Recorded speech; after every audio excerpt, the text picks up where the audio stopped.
सबसे पहले जो इमिग्रेशन शुरू हुआ था वो अफ्रीका से हुआ था, वो कहाँ से शुरुआत हुई थी उसकी और अभी हम कहाँ पहुँच चुके हैं।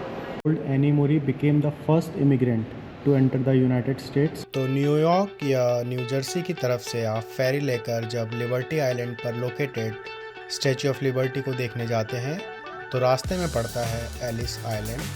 तो इस ब्लॉग में हम आपको एलिस आइलैंड का टूर कराएंगे। इससे पहले वाले ब्लॉग में आपने देखा था स्टैचू ऑफ लिबर्टी। अगर आपने वो वीडियो नहीं देखी है तो उसका लिंक आपको नीचे डिस्क्रिप्शन बॉक्स में मिल जाएगा। तो इस व्लॉग में देखेंगे हम एलिस आइलैंड को। तो यहाँ पे लिखा हुआ है, आप देखो, ये है दूसरी फेरी स्टैचू सिटी क्रूजेस। तो आई थिंक ये वाली फेरी यहाँ पे शायद म्यूज़ियम है, तो हाँ म्यूज़ियम तो जाना बनता है। तो आई थिंक क्या होगा कि शायद ये वाली फेरी हमको यहाँ पे उतारेगी और घूमने के बाद हमें शायद ये वाली दूसरी फेरी लिबर्टी आइलैंड लेके जाए। तो पता नहीं, जैसे जैसे होगा आपको बताते जाएंगे।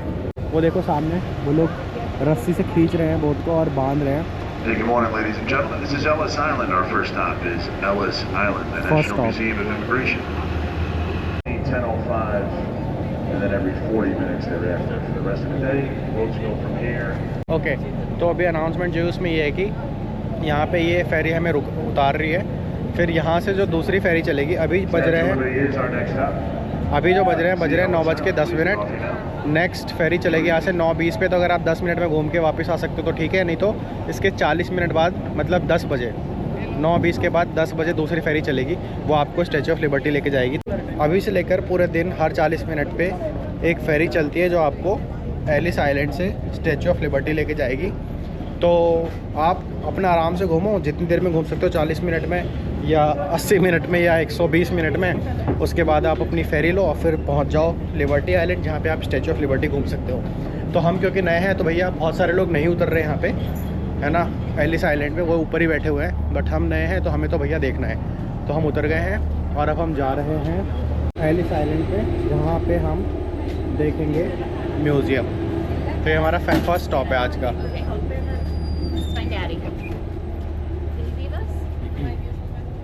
यहाँ से बाहर जा रहे हैं एग्जिट।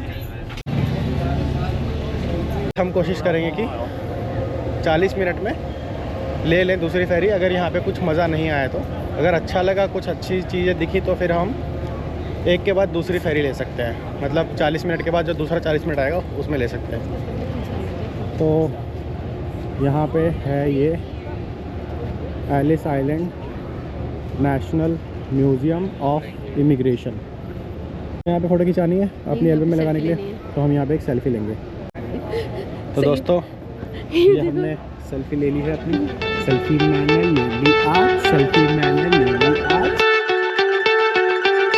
तो फ़िलहाल ये जगह है अंदर जाने की, जहाँ से हम एंट्री करेंगे। And we are so excited about the museum कि कैसा। मुझे म्यूज़ियम बहुत पसंद है क्योंकि वहाँ पे आपको एक्चुअली बहुत कुछ पता चलता है किसी भी जगह के historical perspective, historical point of view से।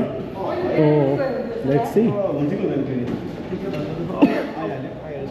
ये है नेशनल म्यूज़ियम ऑफ इमिग्रेशन।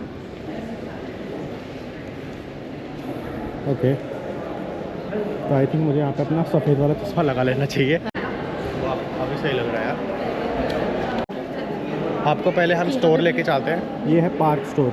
यहाँ पे अभी भीड़ नहीं है तो आपको अच्छे से दिखा सकते हैं। ये है पार्क स्टोर, यहाँ पे आप सोवेनियर वगैरह जो भी लेना चाहते हो और कुछ भी आप ख़रीदना चाहते हो तो यहाँ पे ख़रीद सकते हो। ये बुक्स हैं कुछ, यूनाइटेड स्टेट्स एक्टिविटी बुक। ये बुक्स हैं कुछ, what is the statue of liberty. ठीक है, ये गाड़ी वाड़ी में लगाते हैं क्या? ये कुछ the statue of liberty wrist band है, ये रिस्ट बैंड। तो फ़िलहाल हम यहाँ से तो कुछ ले नहीं रहे हैं क्योंकि हम एक सोवेनियर लेंगे सीधा स्टैचू ऑफ लिबर्टी का, ठीक है। और तो अभी यहाँ पे हम निकलते हैं।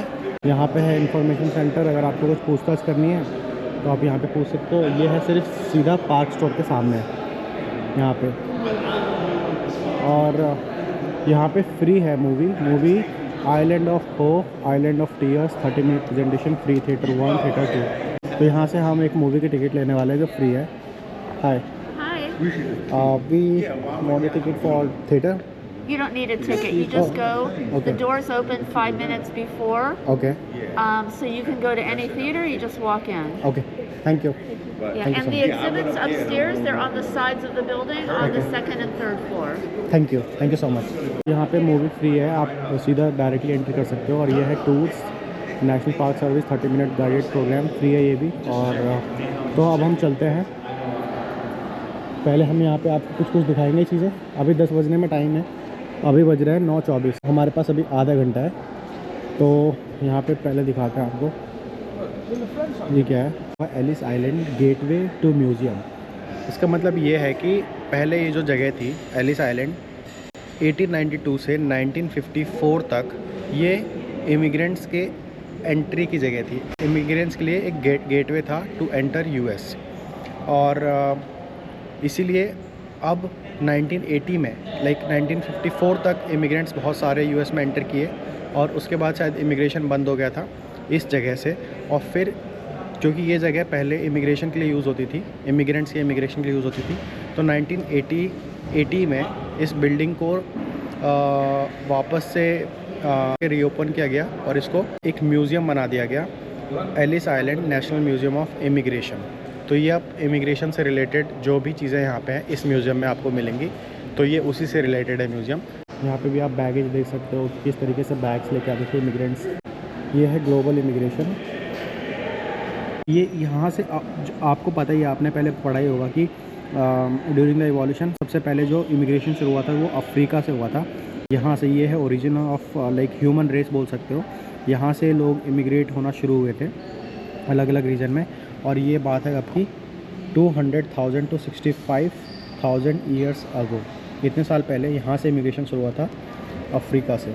उसके बाद आप देखो कि ये है 65,000 से 25,000 पहले की बात, और इसमें हमारे इंडिया को भी मेंशन किया गया है। तो इंडिया से भी बहुत इमिग्रेशन हुआ है अलग अलग जगह पे, जैसे कि आप देख सकते हो यहाँ से इमिग्रेशन हुआ है अलग अलग पार्ट्स ऑफ वर्ल्ड में, बहुत सारे जगह पे। मतलब इंडियंस भी बहुत जगह इमिग्रेंट बन के गए और इन्होंने बहुत जगह पे अपनी कॉलोनीज़ बसाई। उसके बाद फिर 25,000 से 13,000 ईयर्स अगो फिर यहाँ पे आप देख सकते हो, मुझे अभी कंट्रीज़ तो याद नहीं आ रही, बट आप ग्रेजुअल चेंज इन इमिग्रेशन देख सकते हो। और ये है मॉडर्न एरा। तो मॉडर्न एरा में भी इस तरीके से कुछ इमिग्रेशन होता है। तो पहले आप देखो कि जो डिफरेंस आपको मैं दिखाना चाहता हूँ वो ये है कि पहले क्योंकि प्लेन्स वगैरह नहीं थे और शिप वगैरह नहीं थे, तो उन्हीं जगह से इमिग्रेशन पॉसिबल था जो कनेक्टेड थे, लैंड के थ्रू कनेक्टेड थे, जैसे कि आप यहाँ पे देख सकते हो। ठीक है, ये इनके बीच में कोई इमिग्रेशन नहीं हुआ। ओशंस के बीच में अक्रॉस द ओशन कोई भी इमिग्रेशन नहीं हुआ। जहाँ पर दो रीजन्स के बीच में ओशन है वहाँ से कोई इमिग्रेशन आपको दिखाई नहीं दे रहा होगा। यहाँ पे भी वैसा ही है और यहाँ पे भी वैसा ही है। बट मॉडर्न एरा में जैसे कि आप यहाँ पे देख सकते हो, ये ओशंस के अक्रॉस भी इमिग्रेशन आप यहाँ पे देख रहे हो, क्योंकि इमिग्रेशन करने के लिए शिप्स हैं और प्लेन्स हैं। तो काफ़ी सही इंफॉर्मेशन, काफ़ी सही detail about the global immigration यहाँ पे हमको देखा, जो कि एक अलग पॉइंट ऑफ व्यू से देखने का मौका मिला, जो बहुत ही इन्फॉर्मेटिव है। उसके बाद यहाँ पे ये क्या है, मतलब ये ऐसी चीज़ है जो आप रुक के अच्छे से समझो। मैं हर चीज़ यहाँ पे कवर नहीं कर सकता, बट बस मैं आपको ये दिखाना चाहता हूँ कि जब आप किसी म्यूज़ियम में जाते हो तो आपको एक्चुअल समझ में आता है कि जो ह्यूमन रेस है वो कहाँ से शुरुआत हुई थी उसकी, और अभी हम कहाँ पहुँच चुके हैं। जैसे कि आप सामने देख सकते हो 3,000 years ago to 1400 CE migration by trade के थ्रू माइग्रेशन होना शुरू हुआ, व्यापार के थ्रू माइग्रेशन होना शुरू हुआ, है ना। तो अलग अलग तरीके से लोगों ने माइग्रेट किया दुनिया के अलग अलग रीजन्स में, और अलग अलग तरीके के कल्चर्स डेवलप हुए, अलग अलग तरीके की ह्यूमन स्पीसीज़ डेवलप हुई, अलग अलग तरीके के रेस डेवलप हुए, और आज इसी को डाइवर्सिटी के नाम से जाना जाता है ना। तो बहुत ही सुंदर, बहुत ही अद्भुत, बेहतरीन म्यूज़ियम है और मुझे तो बड़ा अच्छा लग रहा है। जैसे कि मैंने आपको बताया, मुझे म्यूज़ियम में जाना बहुत पसंद है, क्योंकि वहाँ जाके बहुत कुछ सीखने को और समझने को मिलता है ना। तो जब भी आप ऐसी जगह जाएँ जहाँ पे आपको म्यूज़ियम में जाने का मौका मिले, तो आप ज़रूर म्यूज़ियम में जाइए। ठीक है, अब हम आपको लेके चलते हैं ऊपर म्यूज़ियम की तरफ, the Ellis Island experience. Theatre भी शायद ऊपर ही होगा, तो देखते हैं। तो यहाँ से आप ऊपर जा सकते हो, वहाँ से अभी हम आए थे वो थिएटर 1 है, तो अभी हम जाएंगे थिएटर 1 में। पहले ऊपर से घूम के आ जाते हैं, टाइम यूटिलाइज़ कर लेते हैं थोड़ा।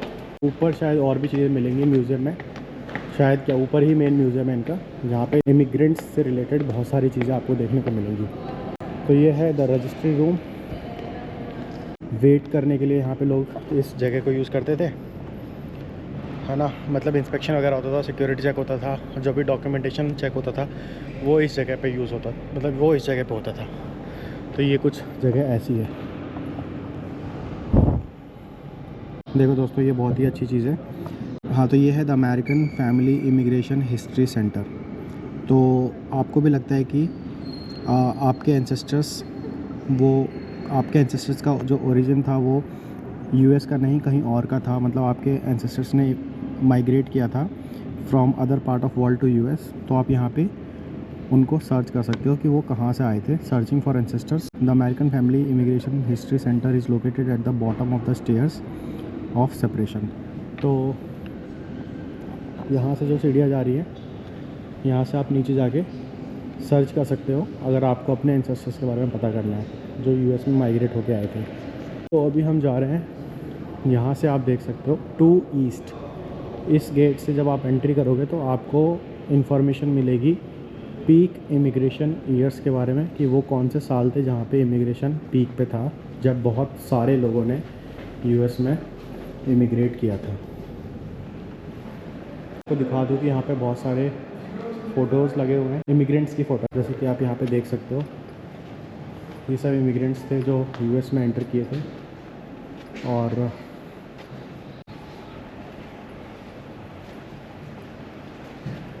ये है अच्छा, इनके नीचे लिखा हुआ है, तो ये इटालियन चाइल्ड इटली से आई थी ये। उसके बाद ये शायद कहाँ की लग रही है, चाइनीज़ इमिग्रेंट। और फिर ये है डेनिश इमिग्रेंट, और ये है अल्बेनियन विमेन। ये है इंग्लिश फैमिली जो यूके वगैरह से आई होंगी। ये है कौन, ये है एनी मोरी। तो ये जो थी, ये थी 15 साल की लड़की जिसका नाम था एनी मोरी। ये पहली इमिग्रेंट थी जिसने इस गेटवे के थ्रू, एलिस आइलैंड के थ्रू यूएस में इमिग्रेशन किया था। ये देखो दोस्तों, ये क्या मिली हमें, ये मिली है एक वॉल जहाँ पे सारे डॉक्यूमेंट्स ऐसे लगा रखे हैं। ये सारे वो डॉक्यूमेंट्स हैं जो इमिग्रेंट्स के डॉक्यूमेंट्स हैं, और इसमें उनकी इन्फॉर्मेशन है कि कहाँ से आए थे, कहाँ कौन सी देश से यूएस में एंट्री किए थे इन्होंने, और किस डेट पे इमिग्रेशन किया था। वो एक तरीके से सर्टिफिकेट है, एक तरीके से उनका डॉक्यूमेंट है इमिग्रेशन का। तो वो काफ़ी सही से प्रिजर्व करके रखा हुआ है। ये शायद न्यूयॉर्क सिटी है, क्या है ये, मलबरी स्ट्रीट, लिटिल इटली। ओह, तो यहाँ पे न्यूयॉर्क में एक लिटिल इटली के नाम से जगह है जो पहले ऐसा दिखता था कुछ, लिटिल इटली। वो अभी भी है यहाँ पे, पता नहीं हम उस तरफ जा पाएंगे कि नहीं। और यहाँ पे एक चाइना टाउन भी है, और ये वो इमिग्रेंट्स की फैमिली है, कुछ इमिग्रेंट्स की फैमिली। ये एक्चुअल रियल फ़ोटोज़ हैं जो इमिग्रेशन के टाइम पे लिए गए होंगे। ये कुछ इस तरीके से इमिग्रेशन की पिक्चर्स हैं, जैसे कि आप यहाँ पे देख सकते हो।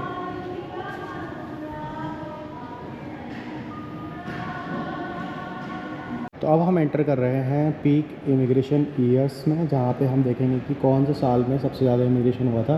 तो जो पीक इमिग्रेशन ईयर था वो था 1880 से 1924।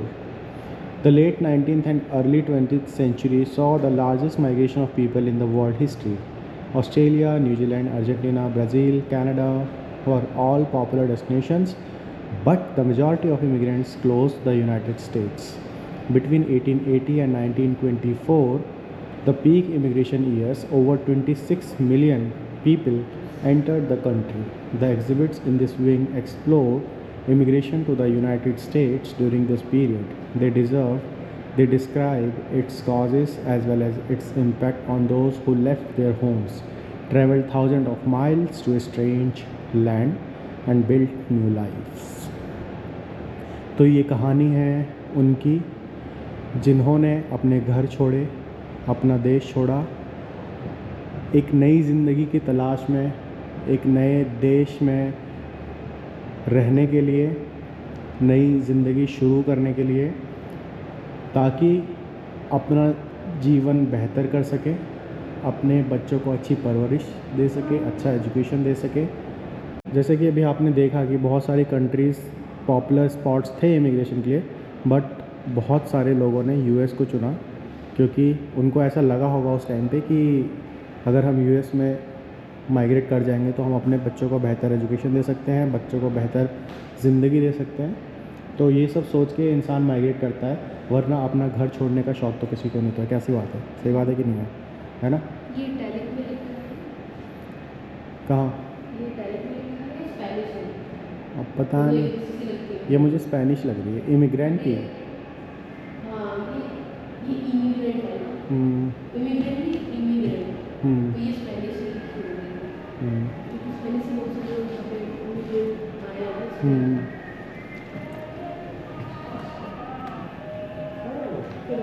जैसा कि आप यहाँ पे देख सकते हो, ये किसी फेरी की फ़ोटो आप लग रही है हमको, है ना? और कितने सारे इमिग्रेंट्स यहाँ पे आपको दिखाई दे रहे हैं।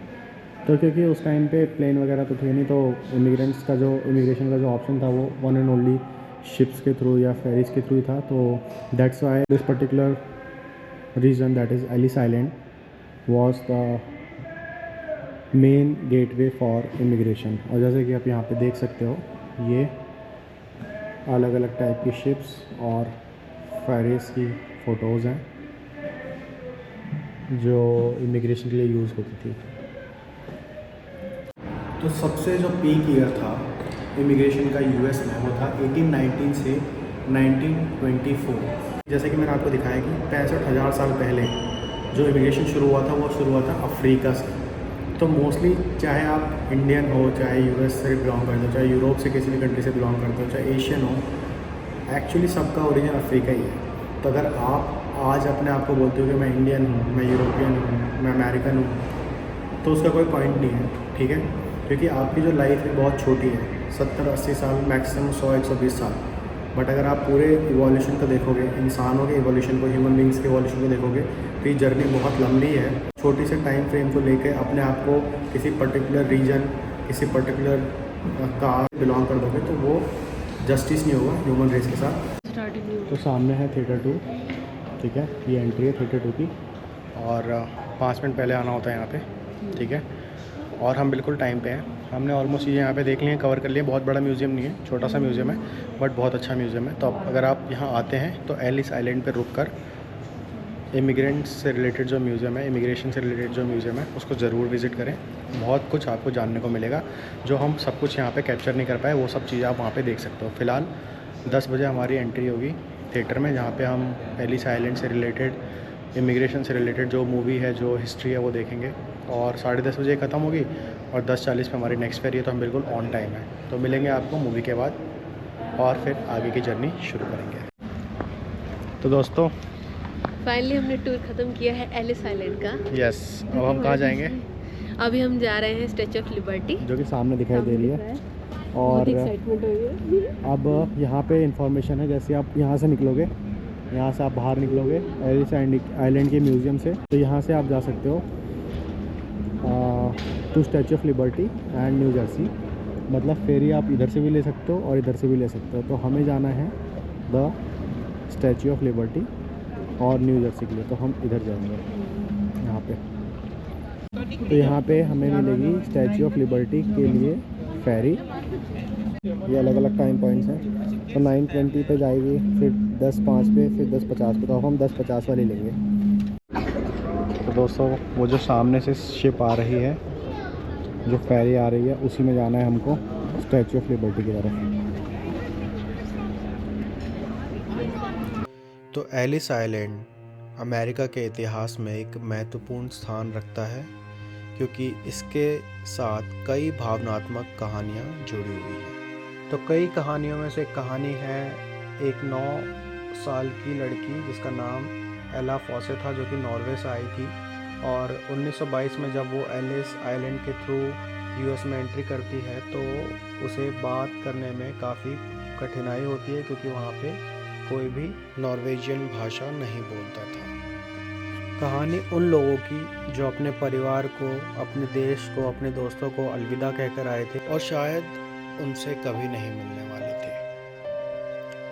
कहानी उन लोगों की जिन्हें एलिस आइलैंड पर महीनों तक कई सारी शारीरिक और मानसिक परेशानियों को झेलना पड़ा,